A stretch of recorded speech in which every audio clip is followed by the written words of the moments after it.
Première chose à faire, garantir que j'exécute ce code alors qu'il reste de la place dans le buffer. Je peux très bien imaginer que j'ai une méthode isFull dans ma classe qui va faire le travail et me dire, bien, tant que le buffer est plein, je ne peux rien ajouter, donc j'attends.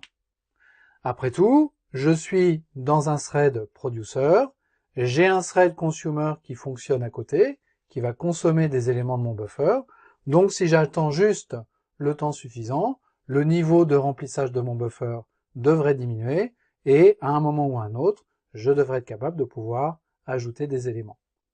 Et il en va de même ici dans la méthode remove. Si mon buffer est vide, je suis toujours dans mon thread consumer, je peux donc attendre que le thread producer fasse son travail, ajoute des éléments dedans, et donc je peux juste mettre une boucle d'attente ici, while,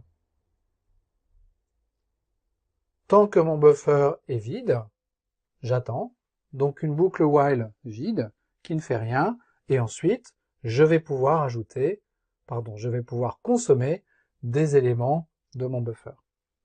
Ça règle le problème, ça règle, entre guillemets, le problème de l'ajout d'éléments dans un buffer qui est saturé, ou de la consommation d'éléments à partir d'un buffer qui est vide. Que se passe-t-il si jamais je ne prends pas de précaution, que je ne cherche pas à synchroniser les choses?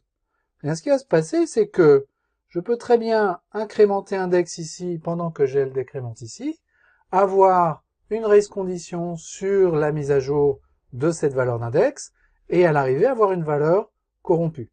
Index plus, ça n'est pas une opération atomique, ça fait index égale index plus 1. J'ai donc une lecture, une incrémentation et une écriture dans index, et tous ces éléments-là peuvent être interrompus par le thread scheduler, évidemment, au pire moment. Donc ici, j'ai besoin d'ajouter un bloc synchronisé. Le bloc synchronisé que j'ai besoin d'ajouter, c'est en fait ces trois lignes-là ici, et ces trois lignes-là de cette façon-là.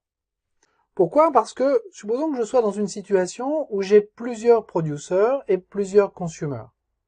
Si jamais je fais cette boucle d'attente tant que mon buffer est plein, un consumer se met en marche et commence à consommer des éléments, donc cette condition isFull devient fausse, je sors de mon while et je rajoute un élément dans le buffer.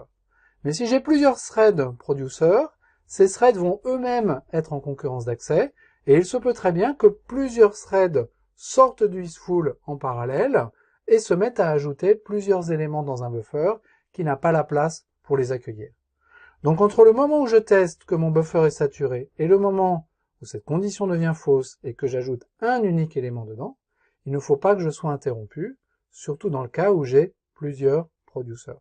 Donc ce while et ces deux autres lignes doivent être dans le même bloc synchronisé, et il en va de même pour cette situation ici.